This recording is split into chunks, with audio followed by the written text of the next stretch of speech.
Hello friends, नमस्कार। 10 minutes GK की series में आज हमारा टॉपिक रहेगा कॉन्स्टिट्यूशन का पार्ट 2, जिसे सिटीजनशिप भी कहा जाता है, नागरिकता भी कहा जाता है। इससे पहले हमने पार्ट 1 पूरा कर लिया, उससे पहले प्रीएम्बल यानी प्रस्तावना कर ली। तो आज हमारा टॉपिक रहेगा सिटीजनशिप। तो सिटीजनशिप समझने से पहले शॉर्ट में आपको ये समझना ज़रूरी है कि हमारे संविधान का जो ड्राफ्ट है वो कितना बेहतरीन रूप से बनाया गया है। देखिए, पहला जो पार्ट है वो है भारत भूमि के लिए। इंडिया की टेरिटरी, इंडिया का लैंड कौन सा होगा, वो हमने पहले पार्ट में डिसाइड किया कि ये क्षेत्र भारत के होंगे, और किस तरह से हमने 1 से लेकर 4 तक देखा कि कौन से क्षेत्र भारत के अंदर आएंगे, कौन से नहीं आ पाएंगे, उसकी बातें। अब दूसरा जो पार्ट है वो भारत के लोगों के लिए, पीपल ऑफ इंडिया के लिए। हम ये तय करेंगे कि कौन सा बाशिंदा, कौन सा रहवासी भारत में रहने वाला जो है भारत का नागरिक है, ताकि ये तय करने के बाद हम तीसरे पार्ट में पहुंच सकें जहां पर हम मौलिक अधिकार यानी फंडामेंटल राइट्स की बात करेंगे। तो इस तरह से आप देखोगे कि हमारे कॉन्स्टिट्यूशन का ड्राफ्ट जो है अत्यंत बेहतरीन है। इसमें एक एक चीज जो है लॉजिकली एक के साथ एक जुड़ी हुई है। तो पहला पार्ट हो गया लैंड, दूसरा पार्ट हो गया people, and third part is rights यानी अधिकार। पहली बात। दूसरी बात ये कि हमें ये समझना जरूरी है कि हम नागरिकता की बात कर रहे हैं, तो नागरिकता का आशय क्या है। कुछ ऐसे शब्द हैं जो कि आपस में इतने मिलते जुलते हैं कि उनका अर्थ हमें समझना जरूरी हो जाता है। 4 शब्द काफी मिलते जुलते हैं: सिटीजनशिप यानी नागरिकता, नेशनलिटी यानी राष्ट्रीयता, डोमिसाइल यानी अधिवास, और रेजिडेंस यानी रहवास या निवास। तो देखिए, नागरिकता का सिंपल मीनिंग ये होता है, ये एक तरह का रिलेशन है एक व्यक्ति तथा उसके देश के बीच में, एक कॉम्प्रहेंसिव रिलेशन है जो कि अलग अलग अधिकारों के संदर्भ में देखा जाता है। ये सबसे कॉम्प्रहेंसिव रिलेशन माना जाता है। जब भी नागरिकता की बात होती है तो देश की बात होती है, देश और नागरिक के मध्य के संबंधों की। वहीं राष्ट्रीयता यानी नेशनलिटी का सिंपल मीनिंग ये माना जाता है, ये डिप्लोमेटिक मीनिंग है। डिप्लोमेटिक का मतलब ये है कि कौन से व्यक्ति को डिप्लोमेटिक या पॉलिटिकल जो शेल्टर है या पॉलिटिकल या राजनीतिक सुरक्षा किस व्यक्ति को कौन सा देश देगा, वो तय करता है उसकी नेशनलिटी से। तो यहाँ सिटीजनशिप से नेशनलिटी यानी राष्ट्रीयता अलग हो जाती है। तीसरा शब्द है डोमिसाइल। अब डोमिसाइल का मतलब है एक ऐसी जगह जहाँ पर व्यक्ति ये सोच के रह रहा है कि उसे वहाँ पे परमानेंट रहना है इनडेफिनेट पीरियड के लिए, तो उसका मतलब अधिवास होगा। उसकी अलग अलग आगे परिभाषा है। और निवास का मतलब, रेजिडेंस का मतलब है कि वहां पर व्यक्ति वर्तमान में रह रहा है। एक व्यक्ति के कई निवास हो सकते हैं, एक जगह से दूसरी जगह, तीसरी जगह, लेकिन उसका डोमिसाइल एक ही होगा। तो ये 4 शब्दों के अर्थ की बात। अगली बात जो हमें जाननी है वो ये कि हमारे देश में नागरिकता जैसे प्रावधान, हमारे देश के संविधान में नागरिकता जैसे प्रावधान क्यों किए गए। बहुत से देशों के संविधान में नागरिकता का प्रावधान नहीं होता, लेकिन हमारे देश की संविधान सभा में जिन मुद्दों पर सबसे ज्यादा चर्चा हुई, ऐसा माना जाता है कि 100 से ज्यादा उसमें करेक्शंस किए गए, वो नागरिकता था, और लगभग ये सबसे लास्ट में जोड़ा गया। और इसके बारे में ये माना जाता है कि इस पर बहुत डिस्प्यूट्स, बहुत डिबेट हुए। बहुत सी जो है पार्लियामेंट्री स्पीचेज, जो कॉन्स्टिट्यूशनल बॉडी की जो स्पीचेज आप सुनोगे, सिटीजनशिप से रिलेटेड रही। तो अब ये समझने की आवश्यकता है कि हमें जब आज़ादी मिली और जब हमारा संविधान बन रहा था, उसी समय हमें पार्टीशन भी मिला। तो एक बहुत बड़ी समस्या ये आन खड़ी हुई कि कौन सा व्यक्ति भारत का है, कौन सा भारत का नहीं है, ये तय करना मुश्किल था। तो वैसे में हमें ये हमारे लिए अनिवार्य हो गया, हमारी संविधान सभा के लिए अनिवार्य हो गया कि हम नागरिकता जैसे प्रावधान हमारी कॉन्स्टिट्यूशन में करें। अब जो बात हमें समझने की है वो कि नागरिकता की जो इशू है, क्योंकि जैसे आधुनिक राष्ट्र राज्य प्रणाली आई, जैसे मॉडर्न नेशन स्टेट आए, वहीं से सिटीजनशिप की का कॉन्सेप्ट भी, मॉडर्न कॉन्सेप्ट जो है तभी आया। भारत में 1858 में आज़ादी से पहले अंग्रेजों ने भी सिटीजनशिप या नागरिकता को 2 रूपों में बांटा था। जब 1858 के एक्ट के तहत हमारा पूरा देश जो है वो प्रत्यक्ष व परोक्ष रूप से ब्रिटिश क्राउन के अंडर में आ गया था। तो जो प्रांत ब्रिटिश प्रांत थे उस समय, यूपी, सीपी, बिहार, बंगाल, मद्रास, पंजाब, वहाँ के लोगों को ब्रिटिश सिटीजन माना गया, यानी वो महारानी की प्रजा यानी ब्रिटिश प्रजा है। जहाँ पे राजा रजवाड़े थे वहाँ ब्रिटिश प्रोटेक्टेड सिटीजन आए, यानी वो भी हैं तो नागरिक ब्रिटिश के, लेकिन वो संरक्षित है, उससे पहले वो उस राजा के नागरिक माने जाएंगे। राजा यानी उस साम्राज्य के या उस राज्य के माने जाएंगे। तो 2 रूपों से किया। फिर 1911 में कुछ संशोधन किए। 1947 में जब भारत को स्वतंत्रता प्राप्त हुई तो भारत के स्वतंत्रता अधिनियम में प्रावधान था, उसके सेक्शन 18 में, कि जब तक हमारा संविधान बन नहीं जाता, हम नागरिकता का पूर्ण रूप से जो है हम उसको तय नहीं कर पाते, तब तक हम जो है सभी ब्रिटिश नागरिक ही माने जाएंगे। तो हमने जल्दी से जल्दी ये प्रावधान किए और सबको जो है नागरिकता प्रदान की, और उसको जो है हमने बिल्कुल भली भांति जो है उसको परिभाषित किया। अगली बात जो आती है वो ये कि नागरिकता का स्वरूप क्या है, किस तरह की नागरिकता है। देखिए, नागरिकता के स्वरूप का सिंपल मीनिंग ये है कि nature of Indian citizenship is single citizenship system. Single citizenship system का मतलब क्या है कि हमारे देश में एकल नागरिकता है। अब अगली बात की भाई कौन से देशों में एकल नागरिकता और कौन से में एक से ज़्यादा नागरिकता होती है, जैसे अमेरिका में संघवाद है, फेडरलिज्म है।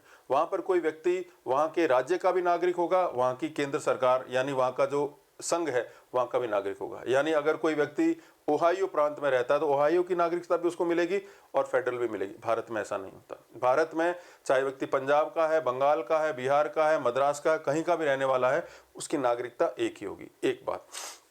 दूसरी बात जो समझने की वो ये कि हमारे देश का नागरिक अगर किसी दूसरे देश की नागरिकता को ले लेता है तो भी उसकी नागरिकता जो है वो समाप्त हो जाती है, क्योंकि हम जो है अनन्य रूप से हमारी नागरिकता मानते हैं। इसके साथ दूसरे देश के नागरिक के साथ हम जो है उसको शेयर नहीं कर सकते। हालांकि बाद में उसमें कुछ परिवर्तन किए गए, हम आगे देखेंगे। तीसरी बात, ये नागरिकता के स्वरूप में आप देखोगे कि हम कुछ देशों में कंपनियों को, ट्रस्ट वगैरह को भी नागरिकता मानी गई, उनको विधिक लीगल पर्सन माना गया। हमारे देश में ऐसा नहीं। हमारे यहाँ पर जो है इस तरह का कोई प्रावधान नहीं। हमारे यहाँ पर ह्यूमन ही है, उसी को नागरिकता का अधिकार दिया गया। ठीक है। अब अगली बात जो समझ में आती है कि नागरिकता के लिए इतनी लड़ाई या नागरिकता होने का आखिर क्या फायदा है। नागरिकता होने से, भारत का नागरिक होने से भारत में व्यक्ति को क्या मिलता है? दो चीजें मिलती, कुछ अधिकार मिलते हैं और कुछ चीजों में आपको वो एक तरह का प्रिविलेज मिलता है। अधिकार कौन से मिलते हैं? आर्टिकल 15 जो कि पब्लिक प्लेसेस में एक्सेस से इक्वलिटी की बात करता है कि किसी प्रकार का विभेद उससे नहीं होगा जब वो लोक स्थानों को का उपयोग करेगा। आर्टिकल 16 लोक नियोजन यानी पब्लिक एम्प्लॉयमेंट में नौकरियां देते समय किसी प्रकार का भेदभाव नहीं होगा, वो भी केवल भारत के नागरिकों के लिए सुरक्षित है। Article 19 freedom of speech etcetera, 6 प्रकार की जो उस पर फ्रीडम दे रखी है, स्वतंत्रताएं दे रखी है, वो भी भारत के नागरिकों को प्रदान, खास करके अभिव्यक्ति की स्वतंत्रता जिसमें प्रेस वगैरह भी शामिल हो जाती है। फिर आर्टिकल 29 जो है कल्चरल माइनॉरिटीज के लिए, सांस्कृतिक जिसे अल्पसंख्यक कहा जाता है, उसके कुछ अधिकार है, वो भी भारतीय नागरिकों के लिए सुरक्षित है। तो ये जो 4 आर्टिकल है वो केवल भारतीय नागरिकों के लिए, बाकी जो है अन्य सभी के लिए है।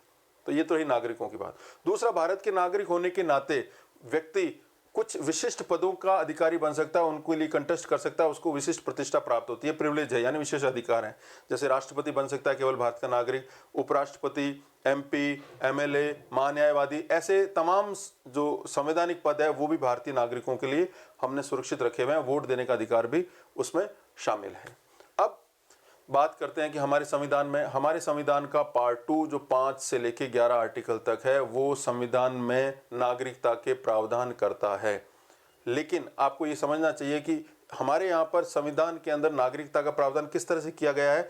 26 जनवरी 1950 को जब हमारा संविधान पूर्ण रूप से अंगीकृत, आत्मार्पित और अधिनियमित हो गया है, तो कौन सा व्यक्ति भारत का नागरिक होगा, कौन सा व्यक्ति भारत का नागरिक नहीं होगा, ये चीजें आर्टिकल 5 से 11 में तय की गई है। तो ये कोई परमानेंट बेसिस नहीं है कि आपको ये बताया जाए कि नागरिकता में कौन सी बातें होंगी, कौन सी नहीं।